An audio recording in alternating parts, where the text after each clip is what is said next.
Olá, pessoal, sejam bem-vindos ao Intralizando, o podcast que explora a comunicação interna, a cultura organizacional e o RH. Eu sou Milena Faneco e eu estou aqui falando com vocês diretamente do RH Summit. E ao meu lado eu tenho a Athena Nardi, que é palestrante e especialista no assunto que é pauta do dia a dia nosso nas empresas, saúde mental. Athena, seja bem-vinda, é um prazer tê-la aqui com a gente. O prazer é todo meu. Deixa eu só perguntar, eu olho para lá? Você olha para lá e para mim. E para você? Tá bom. Tá bom? Athena, a gente sabe, né, conhecido que o Brasil é um dos campeões aí em doenças voltadas à saúde mental. Né? Campeão em depressão, ansiedade, burnout. E o que eu quero entender de você é como que você vê o papel da comunicação na influência de colocar saúde mental como pauta das estratégias organizacionais. Bom, primeiro é um prazer estar aqui e falar sobre saúde mental é um tema urgente. Quando a gente pensa em comunicação interna, a gente sabe que muitas são muito deficitárias em muitas áreas. Quando a comunicação ela está truncada, ela não é transparente, as pessoas não se sentem acolhidas, elas adoecem mais ainda. Então, tem um novo conceito hoje que a gente fala muito de que a comunicação interna ela tem que trabalhar com os colaboradores como se eles fossem co-criadores dessa comunicação. Porque quando eles são co-criadores, eles conseguem dizer para a gente o que é importante para eles. Uma pessoa, a chance dela adoecer, ela ter um problema de saúde mental, é muito maior quando, por exemplo, ela tem uma liderança que não é transparente. Isso gera ansiedade, isso gera depressão. As pessoas trabalham muito porque elas querem mostrar um resultado, porque elas não têm espaço para isso. Então, quando a gente tem uma comunicação transparente, uma comunicação que preza pelo bem-estar dos colaboradores verdadeiramente, isso tem um impacto na saúde mental muito positivo. Se a gente pensar até em, que também é uma comunicação, em demissão responsável.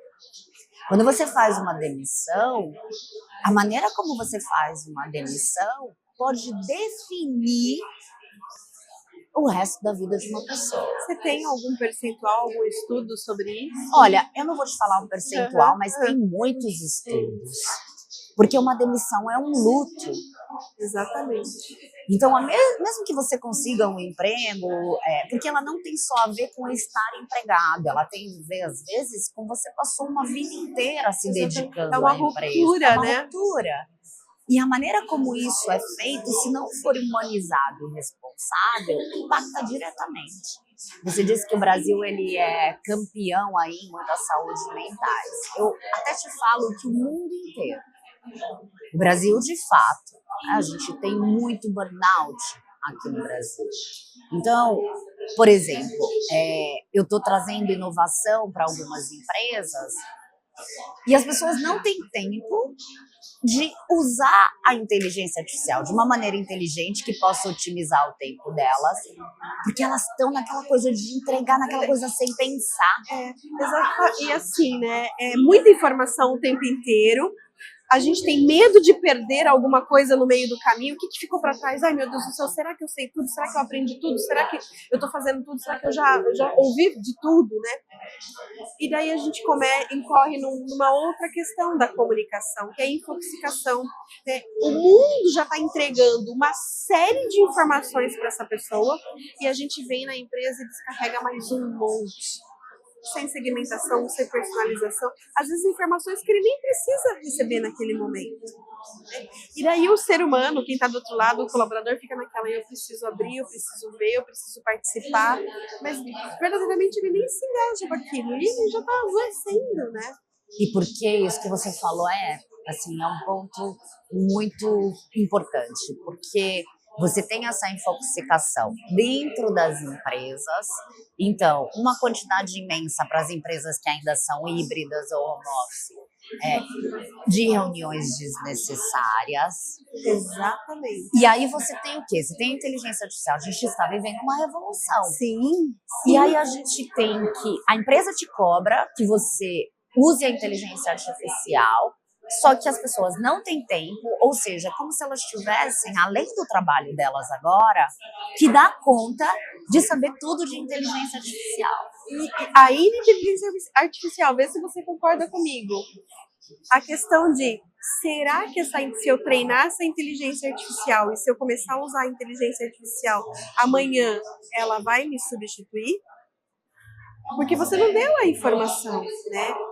De que a inteligência artificial, ela é sua assistente, ela trabalha para você e não você para ela, né?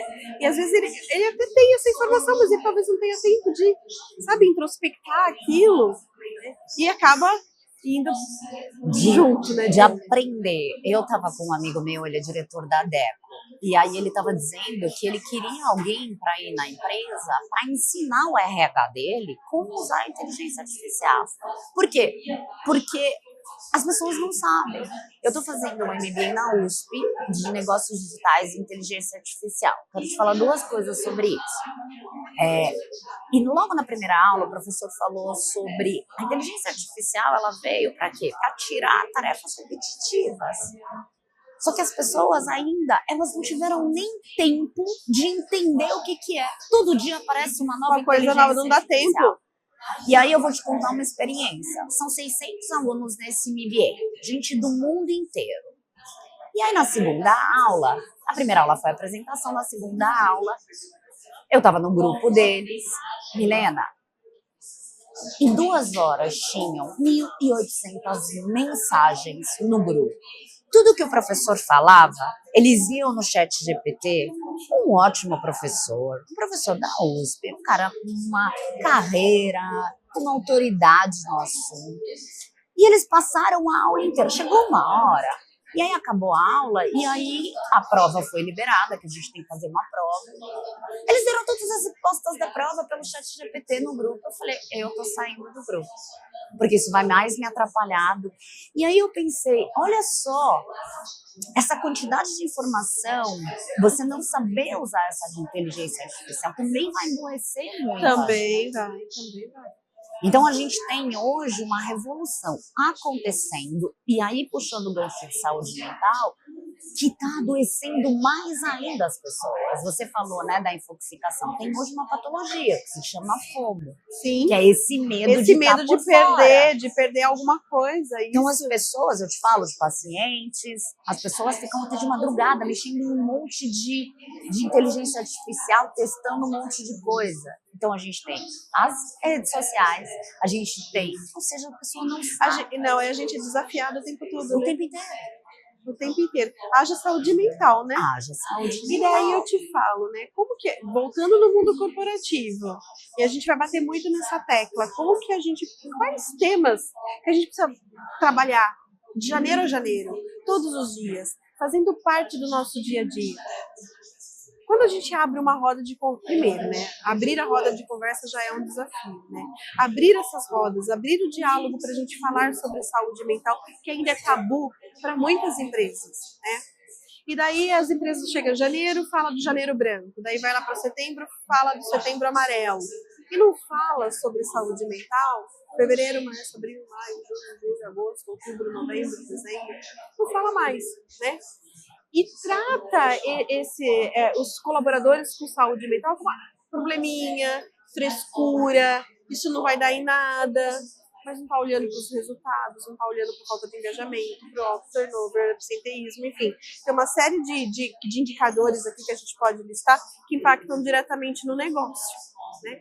Então, de novo, será que existe uma preocupação muito grande, Atena, de que falar de saúde mental seja só mais um tema não estratégico? Tá.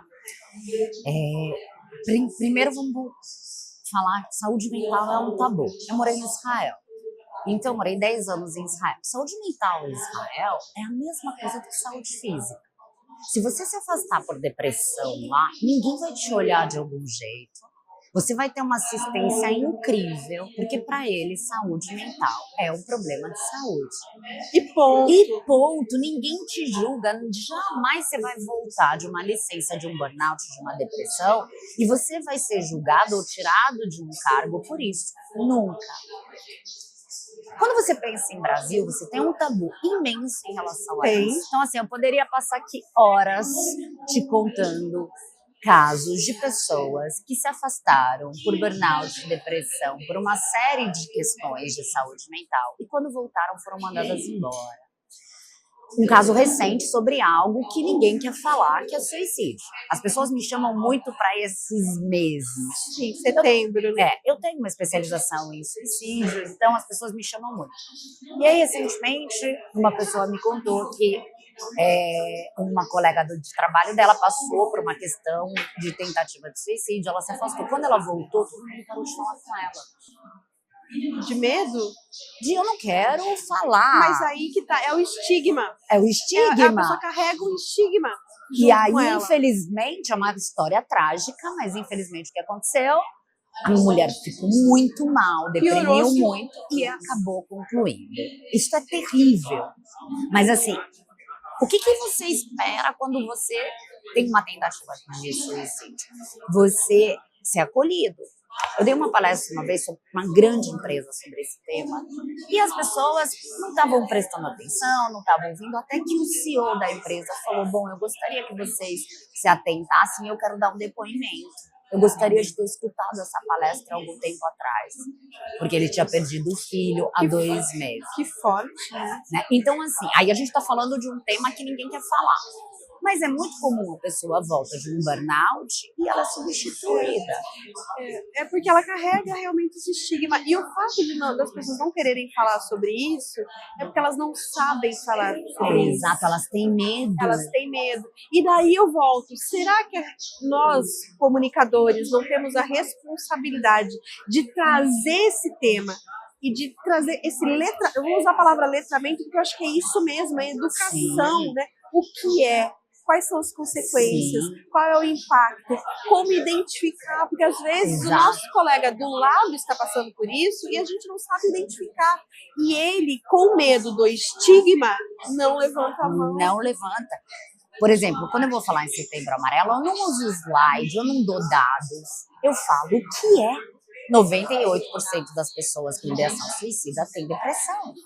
E que é isso que eu faço, eu oriento, eu ensino, você pode falar, você pode notar, tem esse sinal, tem aquele. E aí, te respondendo em relação disso, só não ser mais um tema, esse é um grande desafio para mim, que quando eu vou dar uma palestra de saúde mental, é dizer, vocês precisam de um programa de saúde mental. Não é só chamar, né, e no mês, na cor daquele mês. A empresa precisa de um programa. E é muito difícil você conseguir isso. Tem que virar cultura. Tem que virar cultura. Então, eu já fiz trabalhos em empresas de conversar com todos os funcionários. Em muitas empresas, quando você vai levar o resultado para os donos da empresa, eles não querem saber. Por quê? Porque eles querem saber qual é o impacto financeiro na empresa. Cara, mas se você mostrar o impacto financeiro, ele tá vendo perda, dinheiro, falta de menos dinheiro no bolso. E aí você tem que mostrar o quê? O quanto ele tá perdendo de dinheiro com aquilo. Só que aí a gente tem uma esperança, que é o quê? A NR1.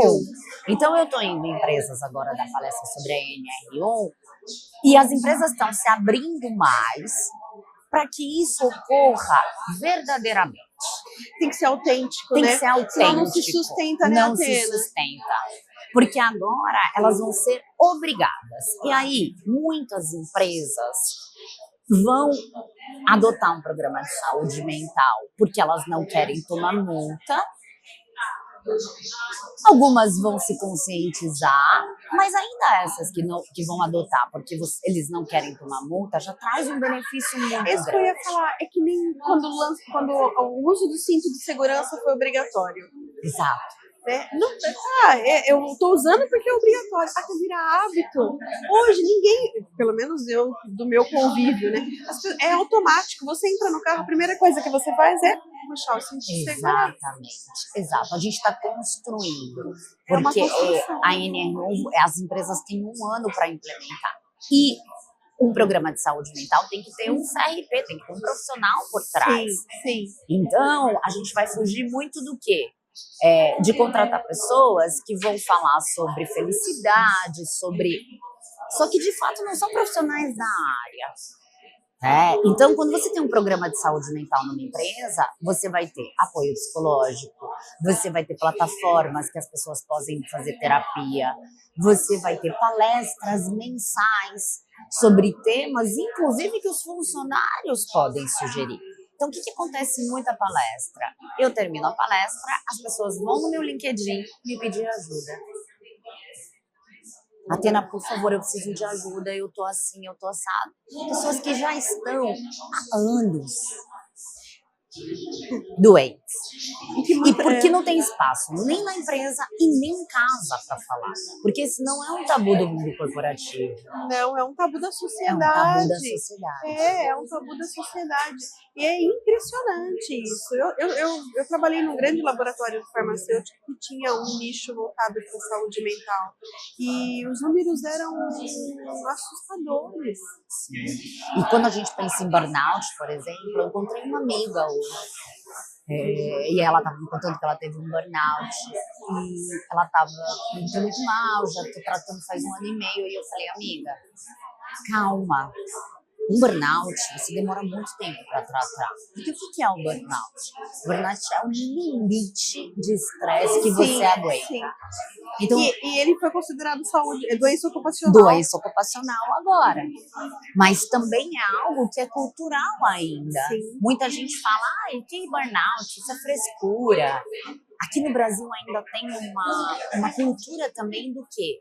De que trabalhar muito é ser competente. Então, quando você chega na casa dos seus pais ou dos seus amigos e fala assim, eu não tenho tempo para trabalhar, eu estou trabalhando muito, é sinônimo de sucesso. Em alguns lugares é sinônimo de incompetência. Mas você sabe que a gente falou disso aqui hoje num dos podcasts. Essa geração, que já é 1/3 do mercado de trabalho, a geração Z, ela tem vindo para ensinar, pelo menos a minha geração e eu, gerações mais velhas, de que essa romantização faz mal. Isso, muito né? mal. Faz mal. E eu romantizei, meus pais romantizaram. A gente estava falando quantos pais não perderam a formatura dos seus filhos, a festinha do Dia das Mães, a festinha do Dia dos Pais, porque estavam trabalhando. E essa geração que está aqui é fruto desses pais que não foram, né? Dessa falta. E eles vêm justamente para mostrar que essa romantização faz mal. E o adoecimento mental dentro do mundo corporativo, ele também tem muito a ver quando a gente pensa no quê? As pessoas não conseguem cuidar das carreiras delas. Não. Elas não conseguem, por exemplo, porque elas trazem isso cultural dos pais, dizer para o chefe delas, olha, eu trouxe tal resultado, então eu estou tendo reconhecimento profissional, mas eu também quero um reconhecimento financeiro. Então, se tem uma pessoa na empresa que ela não consegue se movimentar e colocar os valores dela, quanto ela vale, que ela quer um reconhecimento, tanto financeiro, isso também adoece. Adoece. E tem aquela questão, né? O que é ser bem-sucedido? O que é ser bem-sucedido? Isso é uma coisa muito particular. Porque para você pode ser ter um iate, para mim pode ser ter uma chacrinha com vaca e galinha. Só casar e ter filhos e um cachorro, tá tudo bem. Exato. Então, assim, é um desafio muito grande quando a gente pensa nessa revolução, porque o futuro ele é agora. Eu ia te perguntar de futuro, como que você vê o futuro? E dentro desse tema que a gente está falando aqui. Então, aí eu posso até pegar um gancho do que você falou dessa geração Z, porque eles sim vieram mostrar pra gente muita coisa, mas é uma geração também que eles estão no... Um é 8, outro é 80. Eles têm uma intolerância à frustração. Tudo tem que ser rápido. Eu tenho que ser promovido rápido. E aí, mas isso é fruto dessa transformação digital que a gente está vivendo também. E aí você tem inteligência artificial em que as pessoas elas vão ter que tomar muito cuidado para quê? Para que elas usem isso com inteligência de fato e para que elas não fiquem estagnadas. Então, as crianças hoje já estão usando o ChatGPT para ajudar na lição de casa. Só que as escolas não estão acompanhando essa revolução. O modelo de ensino vai precisar se reinventar, né? Até porque senão vai ter uma debandada daqui a pouco. A criançada vai para a escola porque o pai e a mãe mandam, porque senão eles não vão. E aí, se a gente pensar, se perguntar e falar de futuro, poxa, a gente começou a ouvir falar de IA no ano passado. Assim, de IA, de fato, de começar a usar ChatGPT, todas é recente. É recente. Mas que as pessoas, de fato, começaram a usar mesmo algo em torno de 6 meses. Olha quanta coisa apareceu até agora. E nem regulamentado. Ou seja, o futuro já é agora. E aí, por exemplo, saúde mental, a gente tem uma outra questão que está acontecendo. As pessoas estão fazendo terapia com ChatGPT. Eu falei isso hoje. Eu fiquei chocada com essa informação. As pessoas estão fazendo terapia com ChatGPT. E você sabe que acho que faz umas 2 semanas, quando eu fiquei sabendo disso, eu falei, eu vou fazer um teste. E eu fui testar. Cara, ele responde. E eu fiquei pensando, meu Deus, será que isso é incrível ou é perigoso? Sabe quando você fala assim, olha, nós avançamos muito, mas por outro lado, será que o que ele está me falando é o que ele deveria de fato me falar? É os dois.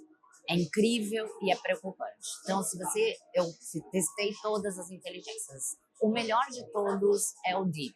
O DeepSeek. Você vai vendo, eu como profissional, ele vai em inglês, buscando todas as teorias de psicologia, pegando a melhor que se adapta àquele problema. E aí ele vai escrevendo como essa pessoa tem que ser acolhida. E é incrível.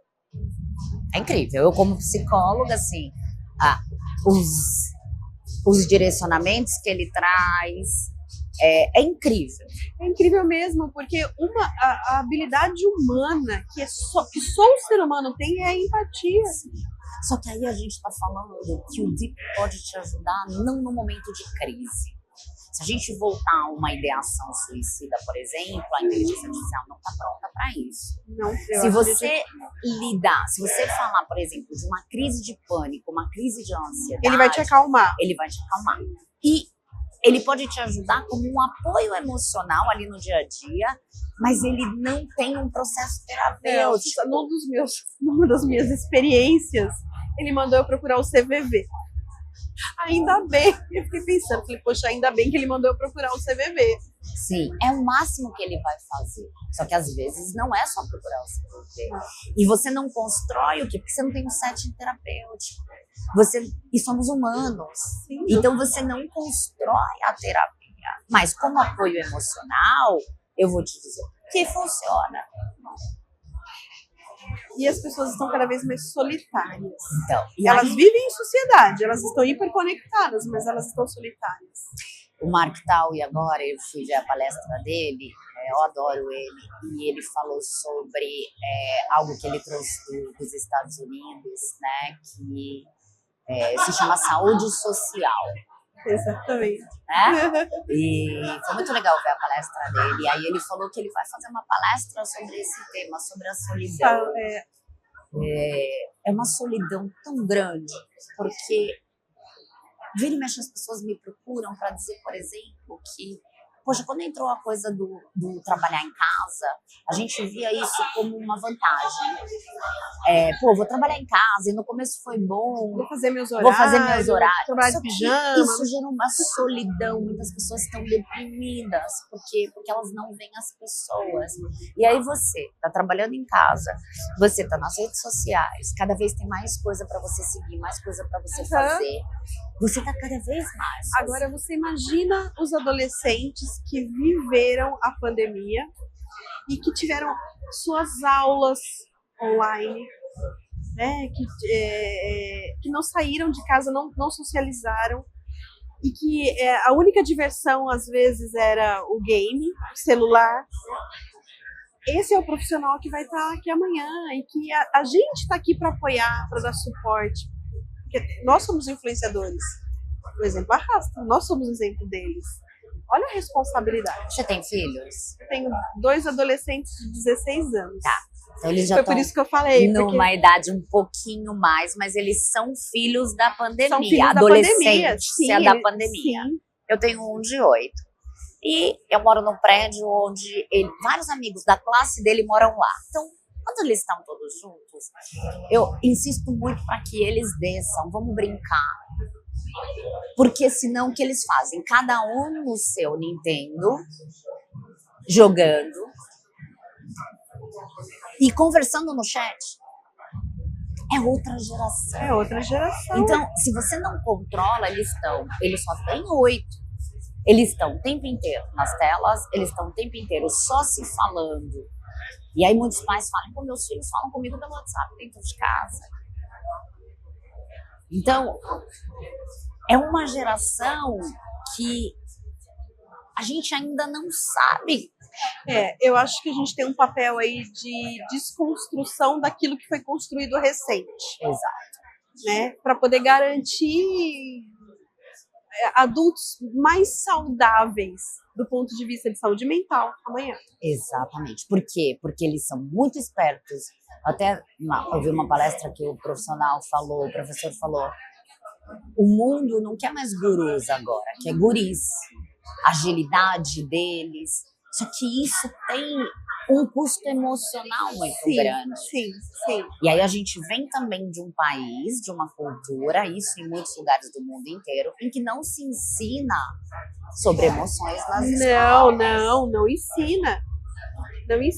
Não ensina emoções, não ensina planejamento, não ensina muitas vezes organização, que é o que ajuda hoje a gente a manter nosso equilíbrio. Exatamente. Então a gente tem um boom de problemas de saúde mental e as pessoas estão cada vez mais doentes, mas cada vez escondendo mais. Sem dúvida. E culminando nas empresas, porque essas pessoas estão no mercado de trabalho, estão trabalhando. Né? Então, de certa forma, é uma responsabilidade que está sendo compartilhada com o mundo corporativo. Sim. E funciona muito quando você mostra para as empresas o custo que tem o turnover, o quanto que custa para a empresa não cuidar da saúde mental dos profissionais. Isso tem um custo muito grande. Claro que tem. E é quando você mostra isso para a empresa, muitas vezes eles começam a olhar. Eu tive experiências com empresas que os donos não queriam saber, mas muitos, nossa, eu não imaginava que tinha tanta gente doente na minha empresa. Talvez porque ele nunca tenha parado para olhar. E porque isso tem que vir da liderança. E aí quando você me perguntou sobre a comunicação interna, você tem que treinar. Então quando eu implemento um programa de saúde mental, quem eu vou treinar? Eu vou treinar o RH e eu vou treinar os líderes. Exatamente. Para eles poderem aprender a me enxergar, para eles poderem acolher, para eles criarem um espaço onde as pessoas se sintam confortáveis. Identificar, acolher e orientar. E comunicação sustenta. Mas as pessoas ainda têm muito medo de chegar pro chefe. Mas é por conta do estigma. Então, assim, se eu tô com burnout, eu saí da empresa, como que eu falo numa entrevista de emprego que eu saí por causa de um burnout? Você já não fala. Você mesmo se estigma. Né? Como que você fala para um colega seu do trabalho que você está com um problema de depressão, que você tem ideação suicida? Você não vai contar. Quando os sinais começam a se tornar visíveis, o problema já é muito grande. Muitas vezes é irreversível. Mas, graças a Deus, infelizmente, muito sucesso de reversão, né?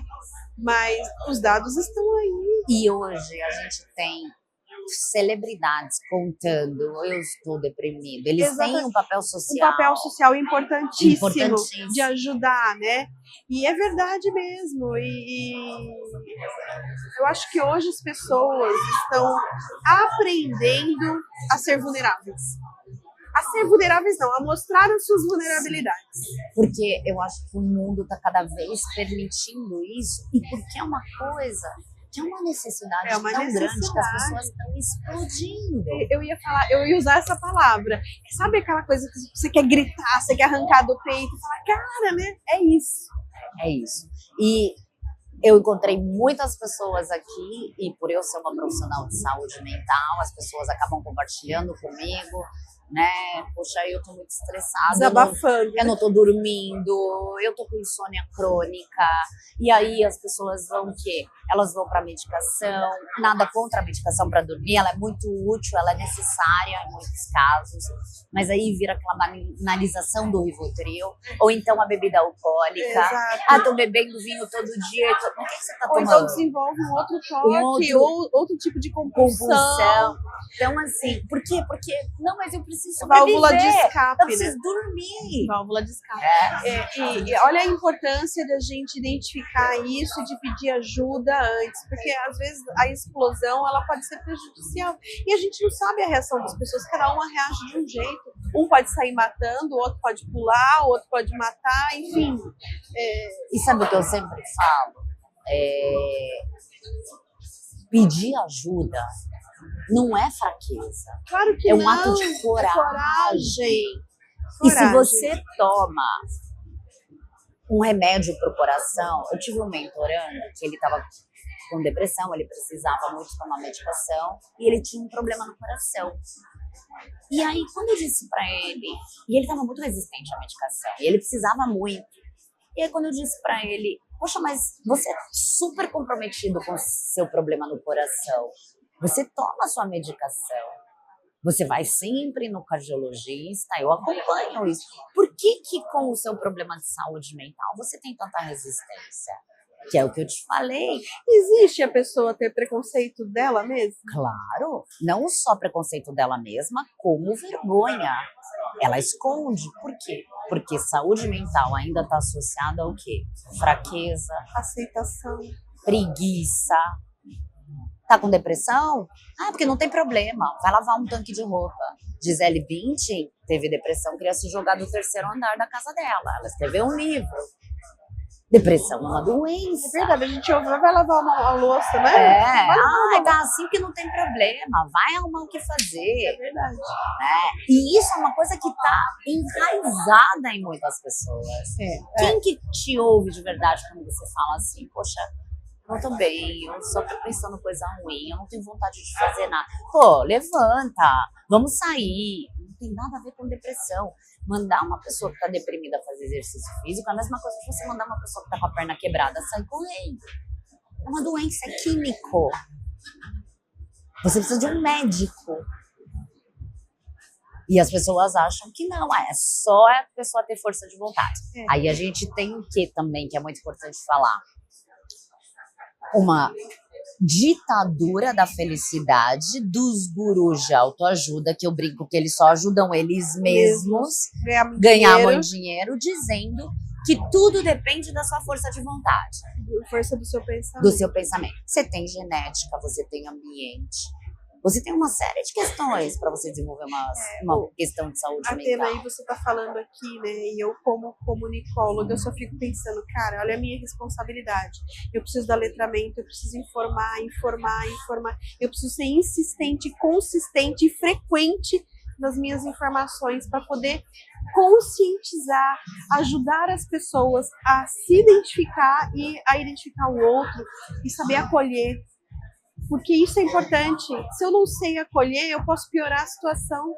Sim, se piora, porque no momento de fragilidade, a pessoa ela vai contar algo pra você. Se você não acolhe, o que ela faz? Ela se fecha. Ela se fecha. E aí ela não vai falar pra mais ninguém. Ou então desperta gatilhos. Exato. E isso que você falou você como comunicadora, e é o que eu tento transmitir para as pessoas, principalmente para o RH das empresas, para os líderes, para os diretores.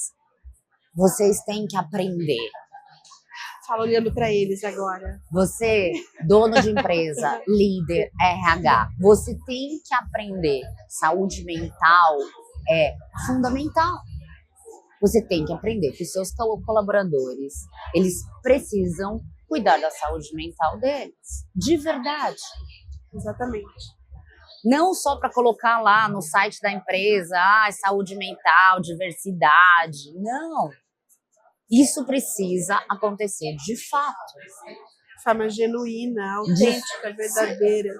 né? E É é isso mudar essa mentalidade e esse tabu que existe de um transtorno mental. Uma doença mental é uma doença como uma doença física. E a pessoa, ela merece o mesmo respeito do que uma pessoa que está com uma doença física. E aí eu vou só compartilhar com você. Eu sou paciente oncológica, estou enfrentando um segundo câncer de mama. Eu tive uma metástase, tive câncer de mama estágio 4. E as pessoas, elas acolhem muito mais quando é um câncer, por exemplo, do que quando é um problema de saúde mental. Eu acho que, não sei se eu É vou algo usar que a palavra, você vê. Exato. Tem uma coisa de piedade, né? De dó, de compaixão que é diferente. Sim. É verdade. E é muito interessante. Enquanto eu estive careca, eu lidei com o câncer de uma maneira muito otimista. Eu trabalhei, eu falei muito sobre a saúde mental durante o câncer. Eu compartilhei, né, com muitas mulheres, inclusive. E ajudou muitas vezes. Sim, compartilhei toda a minha trajetória, a realidade. E aí, quando você tá careca, você recebe muito acolhimento. E agora o meu tratamento é uma quimioterapia oral, eu faço hormonioterapia, eu não tô careca. E as pessoas se incomodam. Nossa, mas nem parece que você tá doente. Por quê? Porque não se vê. É a mesma coisa a depressão.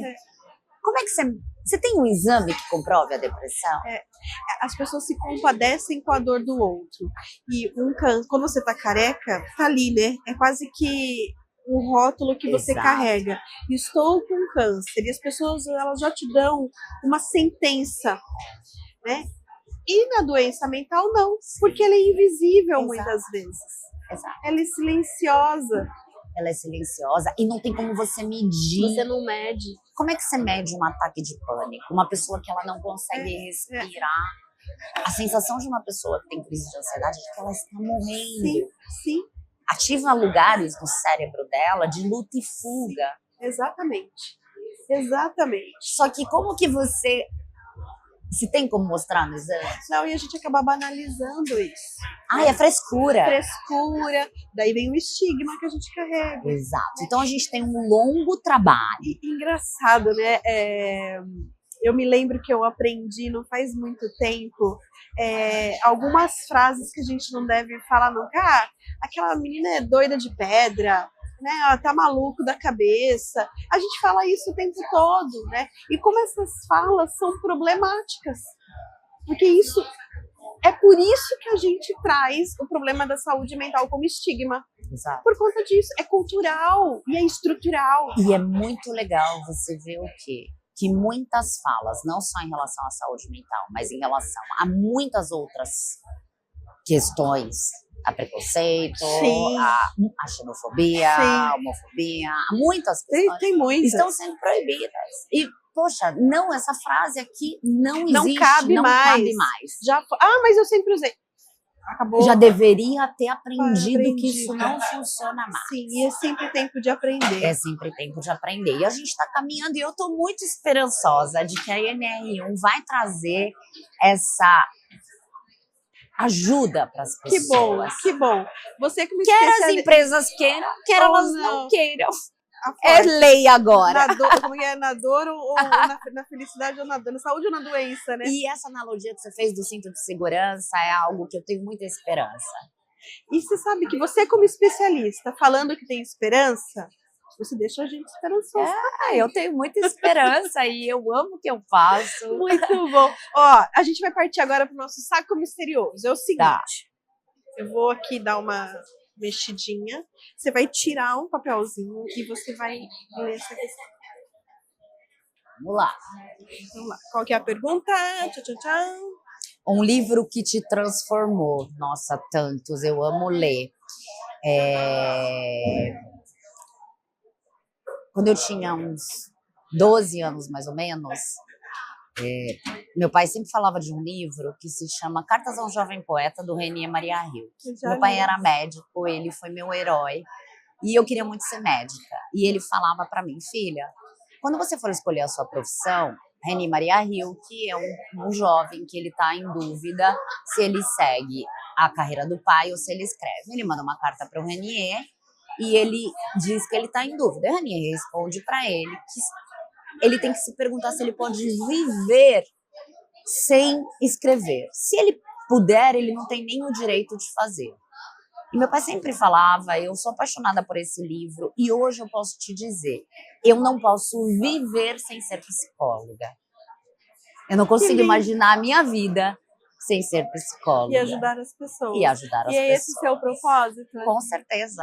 Com certeza. Que lindo. Com certeza. Então, com uma missão dessa, a gente encerra o podcast. Eu espero... Bom, o dia hoje já está acabando aqui no RH Summit, mas amanhã tem um dia inteirinho. Você vai estar aqui? Vou estar aqui. Então, eu espero que você aproveite bastante o dia de amanhã, porque conhecimento aqui é a fonte, né? Nossa, a gente está bebendo muito. Bastante. Aproveite. Muito obrigada por estar com a gente aqui hoje. E fica o convite para você ir para Campinas. Vou, conhecer. com certeza. Muito Foi obrigada. um prazer conversar com Obrigada, você. Adorei Tina. você, Que adorei bom. a empresa. Ai, que bom, que bom. Contem comigo e E você muito obrigada. também. Para mim, você está de portas abertas. Muito obrigada.